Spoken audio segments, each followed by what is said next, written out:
Hello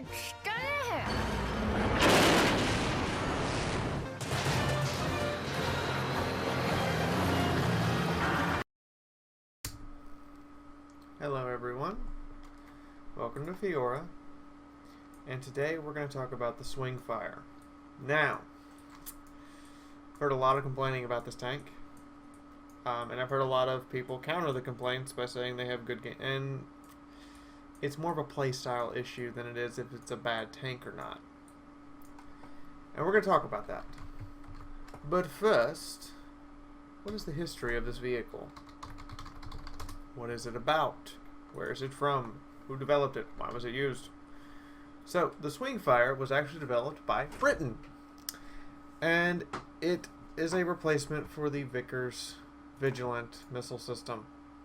I.e., we're trying to figure out how to rig a missile system. Now, this was one of the first tanks to actually not, or one of the first vehicles to not have a cannon. And there are huge problems with not having that cannon.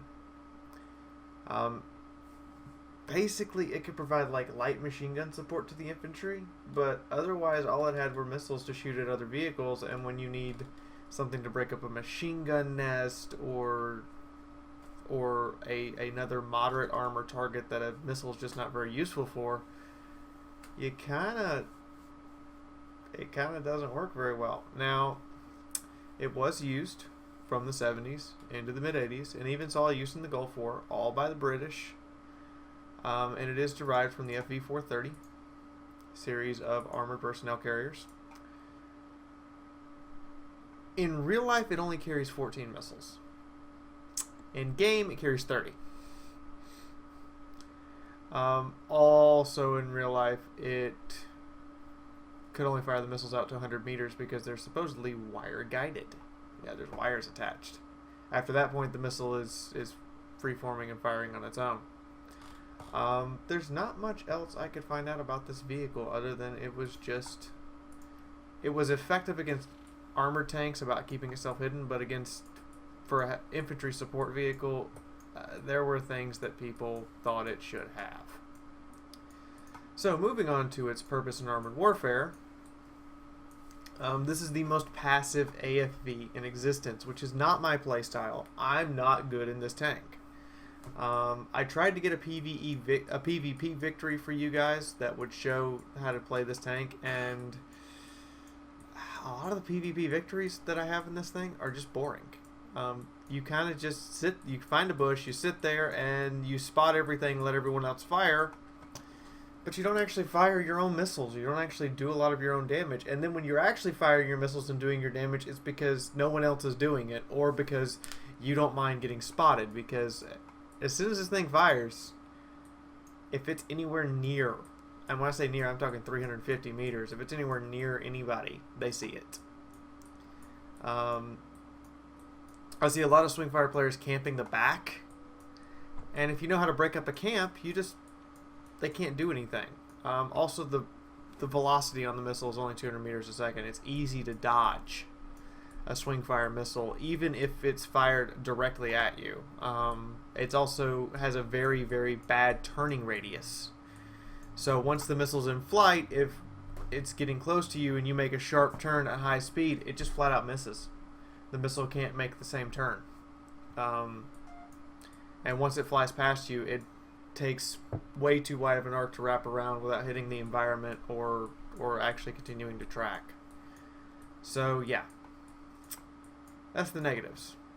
Let's actually take a look at the statistics of the Swingfire, and we are going to compare it to other Tier 4 AFVs, because there's plenty of those.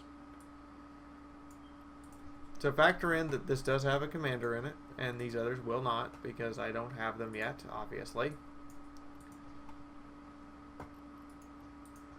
But if we get out the other two Tier 4 AFVs, which, by the way, I'm probably going to be focusing on this AFV line to go get the Ramka and the BMPT-72. Let's take a look. So, damage-wise, damage per shot, the BMD's cannon, especially once you get the heat rounds, and the HE, is just going to do more. The problem with this is that it's basically the 2 missiles it fires do about the same damage as a main battle tank's gun, if both of them hit and penetrate.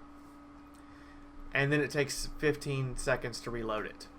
Or just actually 15 and a half to reload it. Whereas the BMD-1, yeah, it doesn't take that long to reload. And you're going to do the same amount of damage with the BMD-1's heat shell that it's doing with its missile. Also, the BMD-1 has a much more powerful missile and only has to fire 1 to get the same effect. Speed-wise, the speed of this vehicle is terrible. Let's just face it. For an AFV, this thing's slow. It's slow to accelerate. It's slow to get there. It has no armor like most AFVs. And it also has some of the least hit points. Even with the hull reinforcement 2 on this vehicle, both the BMP-1P and the BMD-1 have superior hit points. You are going to get punished less for mistakes in these vehicles than you will in the Swingfire. It's flat out.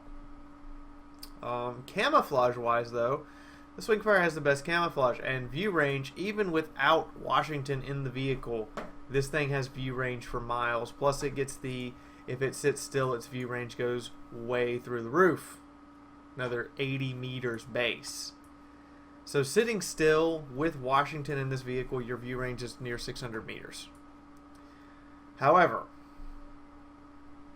you have to rely on it. You really have to rely on that camouflage rating, because compared to the BMD-1 or the BMP-1, they're going to out-accelerate, outflank, and outmaneuver you. In addition to this, you don't have to worry about your turret traverse. Your turret traverse is literally however fast you can move your mouse, because it fires in any direction, doesn't matter. The missile goes up and then makes a 90-degree turn towards where it's going.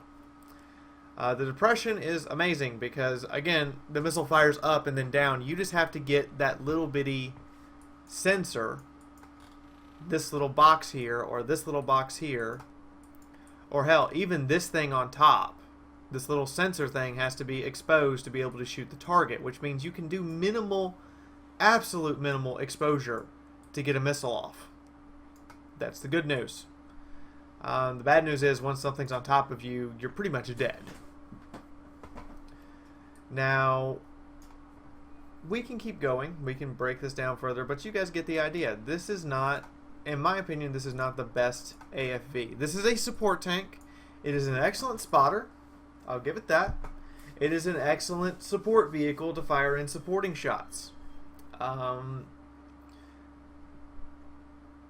But as far as its actual capability to carry a team, unless the enemy team makes a lot of mistakes, comes at you one at a time, or just lets you sit back there and keep flinging missiles without repositioning themselves to get out of your line of fire, this tank's not good. You're not going to carry. And I see way too many people camping with this vehicle. It works if the enemy team is dumb. If the enemy team is intelligent, knows where you are, and proceeds to maneuver in such a way that you have no shots, you just end up being the last one alive. I mean, that's literally what it ends up being. And as soon as you fire the 2 missiles, they know you've got a 16-second reload until you can fire again, which is plenty of time to cover 300 plus meters to get close enough to spot you and make sure that you can't fire without being attacked. So, knowing all of this, who do I recommend for commanders? Well, there's 2 options.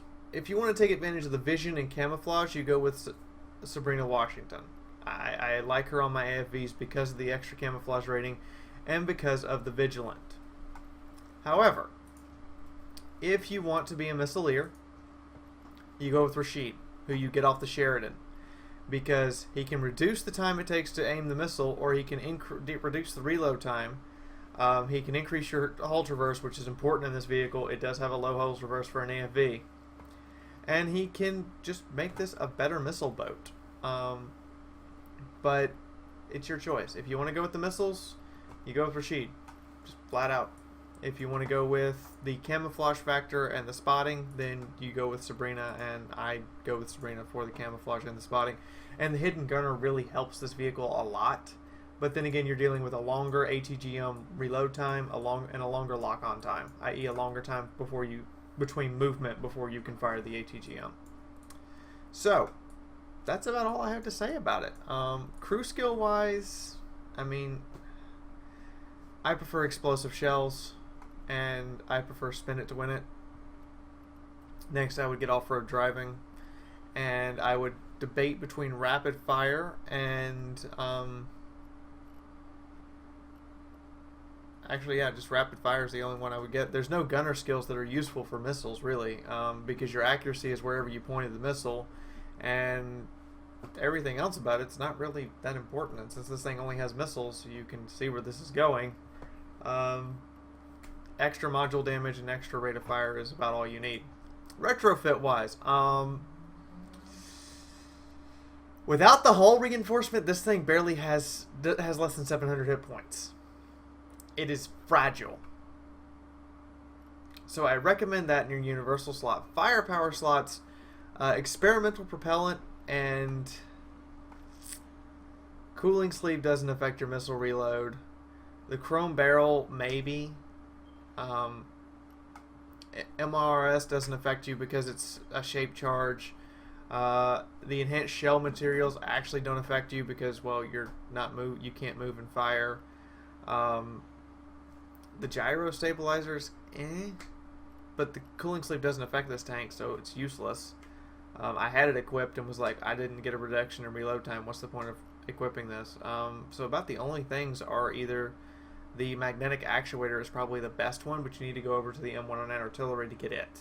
This is probably your best bet to go with the experimental propellant because you want the raw damage and you want the extra damage and decrease in aim time, so you can actually decrease the amount of time it takes to get the missile to where it can fire. But as far as reload goes, I haven't found anything to increase the missile's rate of fire. Consumables, standard consumable setup. Other than that, yeah, that's about it. Let's go take a look at some gameplay. Again, I would be doing some PvP with it, but I didn't get the chance to get a good PvP victory, and I really felt I couldn't be terribly aggressive with this tank in PvP. So we're going to be looking at some PvE and see how this tank performs there. I'm looking at probably just taking a day and grinding through this on PvE and being done with it, because upgrade-wise, it has so few upgrades. You basically get the firepower retrofits and an increased engine, smoke grenades. That's it. From there, it's down here, which the enhanced sight I don't even think helps this thing. It increases vision range, but you only get one universal slot, and I filled my universal slot with hull reinforcement because it needs extra hit points so badly. If you don't mind not having the extra hit points, sure, get the augmented optics, take advantage of that huge view range. But otherwise, there is the occasion you see an MBT 70, and with its base hit point pool, I'm going to show you this, an MBT 70 will kill it. Flat out. 597, go up 15%, its base hit point pool, one heat shell will do it in. An ATGM from a tier 6 will do it in, and you do sometimes, very rarely, but sometimes you will see a tier 6, and it'll just kill you one shot without that hull reinforcement. I'm sad to say this is one of the vehicles you can be one-shotted in.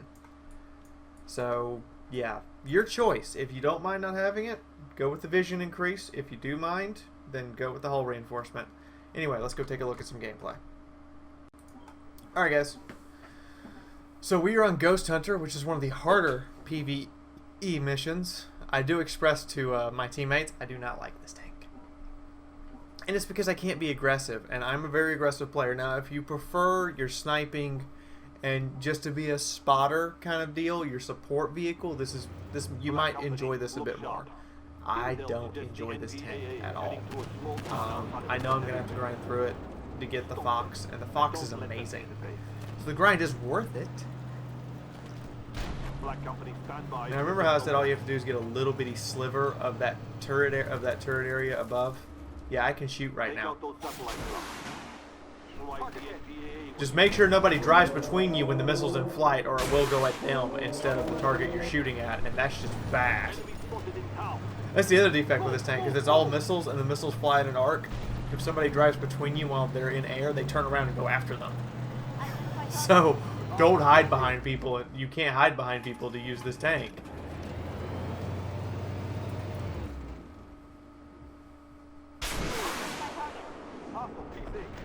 And see, I lost guidance because he went behind the rock.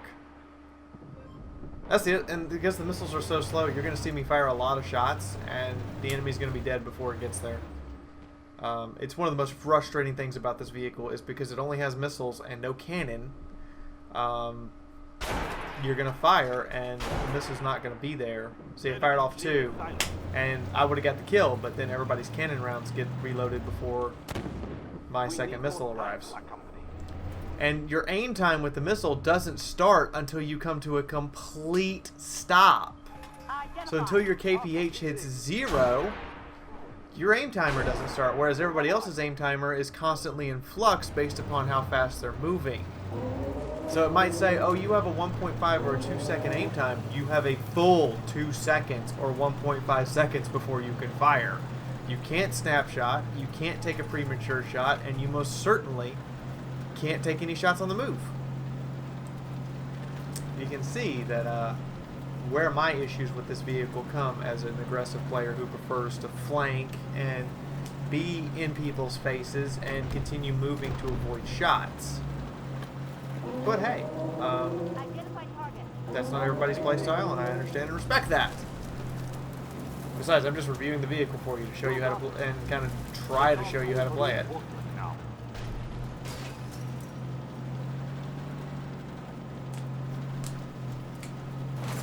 And you'll notice the BMP ones have many more hit points than I do, and I have almost a 10% boost. Take that 10% boost away, and we're looking at, you know, 700. Dude, little hit points.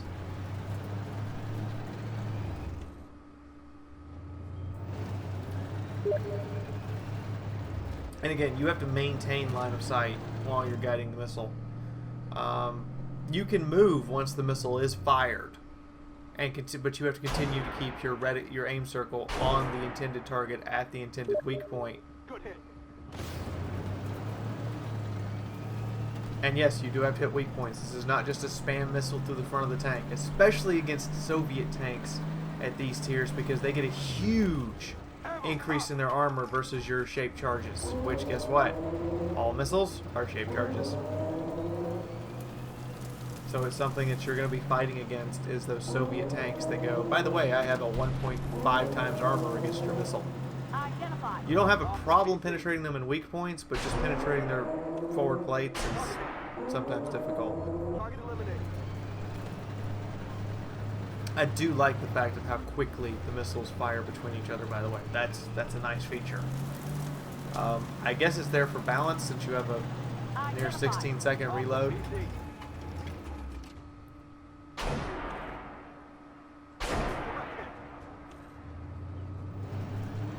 Oh, by the way, you only carry 30 missiles. Your maximum potential damage is about 15,000. So if you take this into, say, a tier 6 PvE match, you might run out of ammo. You might legitimately run out of ammo, because I've had a couple of tier 6 PvE matches I've done 20,000 points of damage in. This thing's maximum is only 15 and some change. So you can see where that goes. And you do have to watch where you're... Now, you can fire in any direction, but you have to watch what's above you. Not in direct line of sight. So that's why you see me come around the corner and then turn the tank before I let it stop to aim, because otherwise I'd shoot the building. Because the missile has to go 100 meters in the air before it comes down. And yes, they can literally be too close for the missile to hit. Thankfully, corpses do not block my guidance here. I'm just waiting on it to reload. I think that one got its guidance blocked because that just went up into the air. Down to 10 missiles, by the way. Haven't done a heck of a lot of damage. Haven't done a heck of a lot of kills. Done some spotting. And yes, tracks will eat your poor missiles.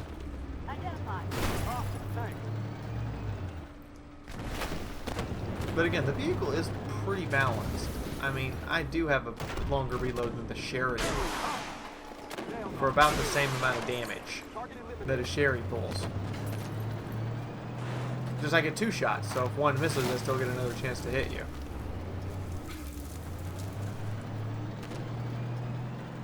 So I'm going to chase this guy and flush him out for my friends. Assuming I can get the vehicle to drive. There it is. Zoom in, fire. And he dies before the second missile. And again, that's just going to be a frustration for you. You're gonna just waste missiles because you're gonna fire a shot thinking that it needs to be fired and somebody else takes the kill.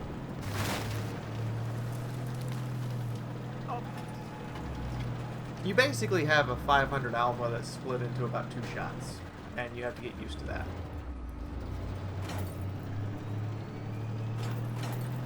I tell him I'm almost out, I got 4 missiles left. Now I could use the PvE repair kit, but I haven't taken any damage.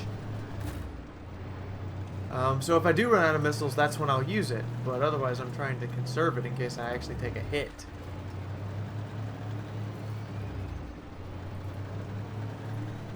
We are expecting one more attack at some point from somewhere. Garbad has his, our Tiger Mate has his 16 kills, so he's got his medal. No, he's 13, excuse me. He hasn't got his medal yet. He's looking for his 15th. But we go out. There's a tank somewhere. We know there's a tank somewhere. The mission will be over. It just, I guess its AI didn't quite bring it in. But I gotta say this. To me, for an aggressive player like what I like to do, this is a PvE only tank. This tank will never see PvP. It just won't happen. I don't like how it plays, but if you like it, fair enough. I just don't like it. I wish it had a cannon. I mean, it's kind of been proven that missile-only theory is not conducive for an armored vehicle, because when the infantry really need some support against other infantry or against people in dug-in positions, anti-tank missiles are not very effective. But it is very effective against other tanks. Just say it.